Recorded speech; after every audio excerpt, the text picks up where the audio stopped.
Nous sommes en direct de Washington DC aujourd'hui.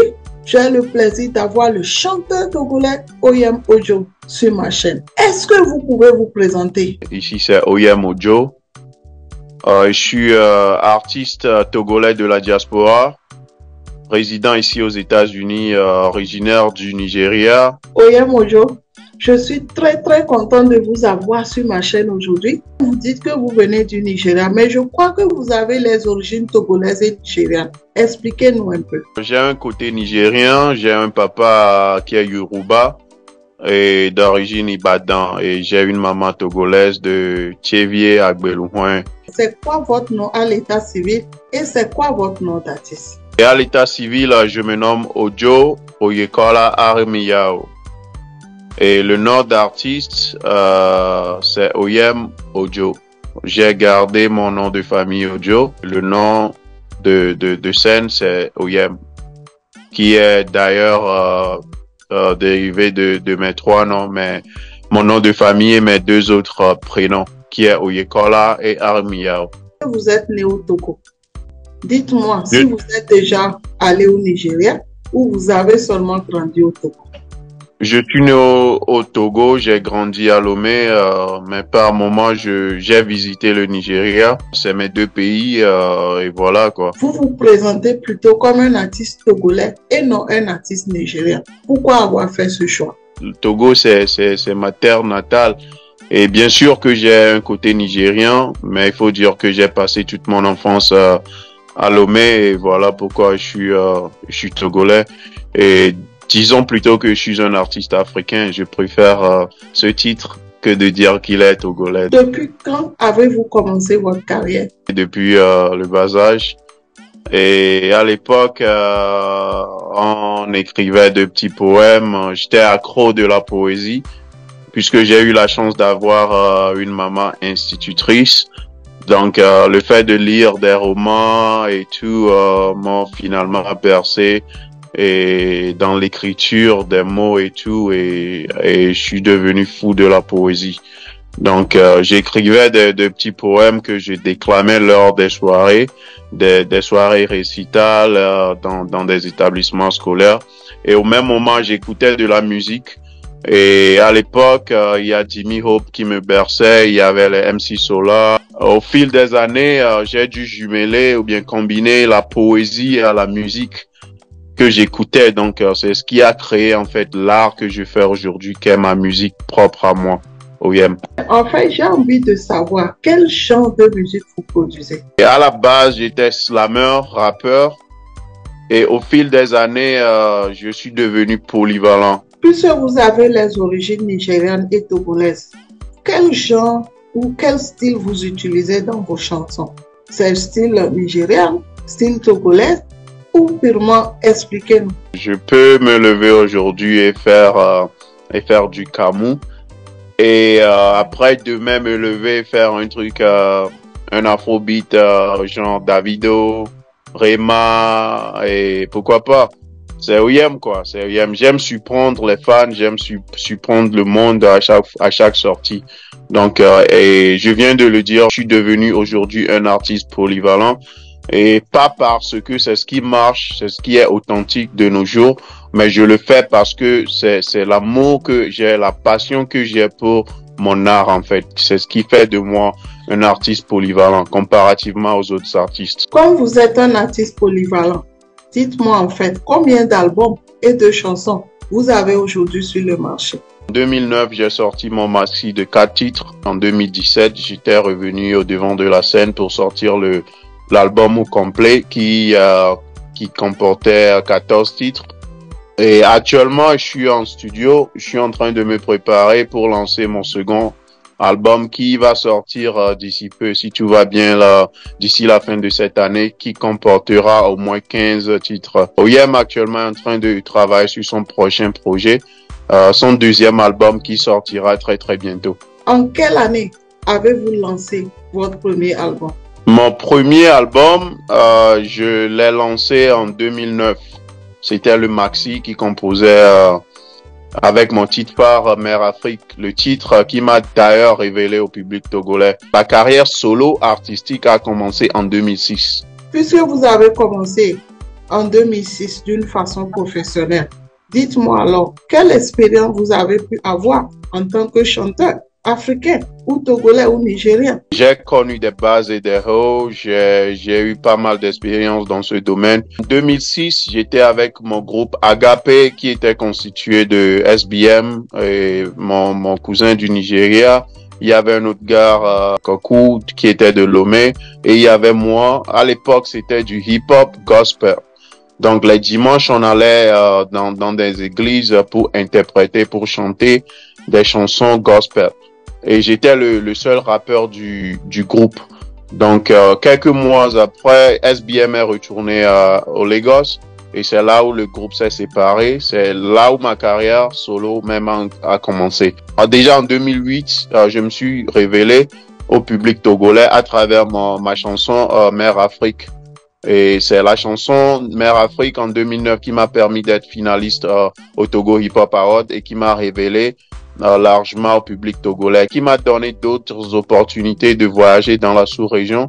J'étais au Mali, au Bénin, en Côte d'Ivoire, avant mon départ sur les States.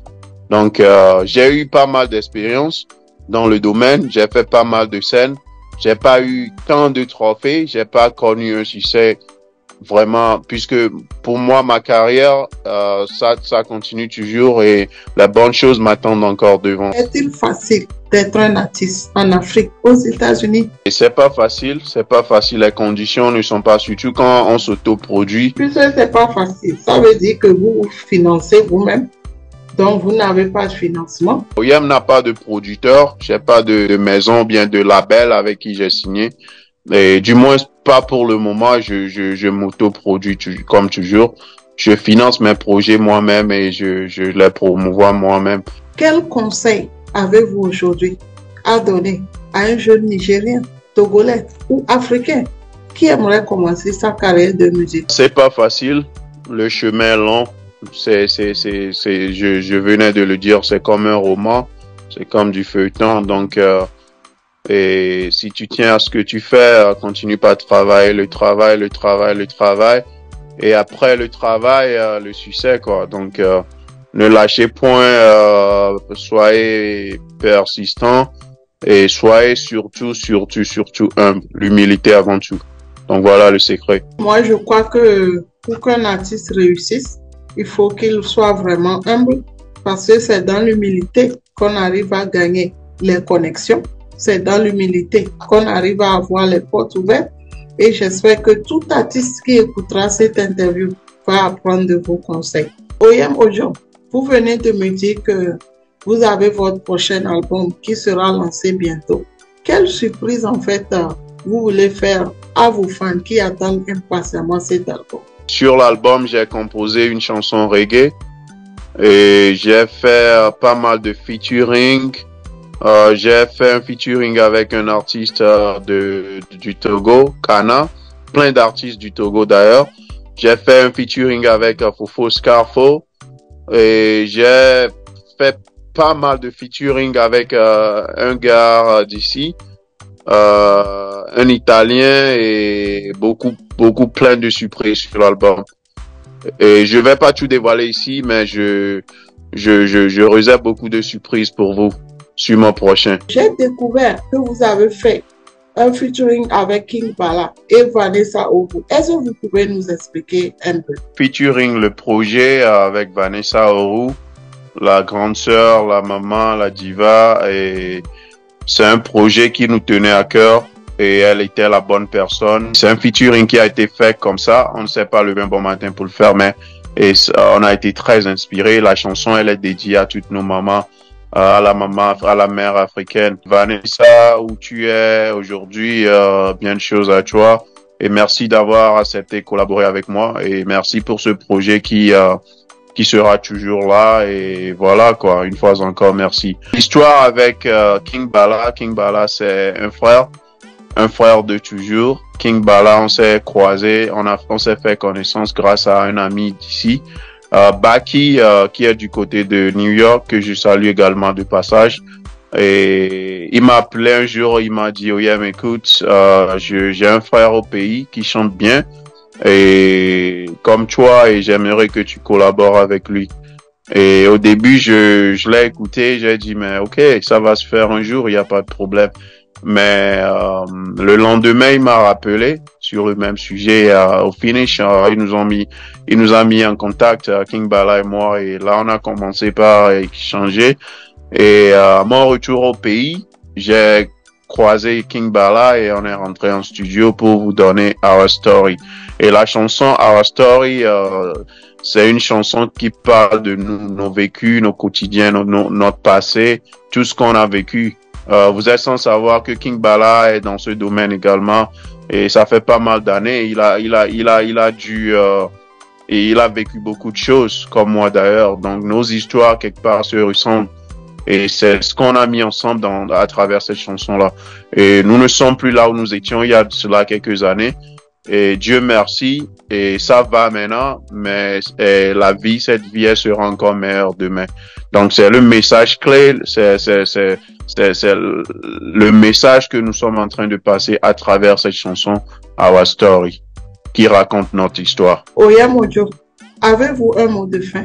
Tout d'abord, je tiens à vous remercier, Nathalie Yonda, et merci pour cette belle émission et l'initiative. Et merci de mettre beaucoup plus de lumière sur nous, les artistes africains, surtout ceux de la diaspora. Et merci énormément pour tout ce que vous faites pour la musique togolaise, la culture africaine en général et pourquoi pas du monde entier. Merci également à ma famille, mes proches, mes fans, à tous ceux qui me soutiennent nuit et jour. Et à mes fans, je vous dis, Oya est de retour. De bonnes choses arrivent très très bientôt. Oya Mojo, merci beaucoup d'être venu sur ma chaîne. Je rappelle qu'on est en direct de Washington DC aux États-Unis. Vous êtes d'origine nigériane, mais vous êtes né au Togo d'une mère togolaise. Vous avez commencé votre carrière au Togo depuis 2006. Vous avez beaucoup voyagé dans la sous-région et jusqu'à finir aux États-Unis où vous continuez toujours votre carrière. On est en direct de Washington DC aux États-Unis et j'espère vous revoir très très bientôt pour une autre interview. Merci beaucoup et à très bientôt. Au revoir.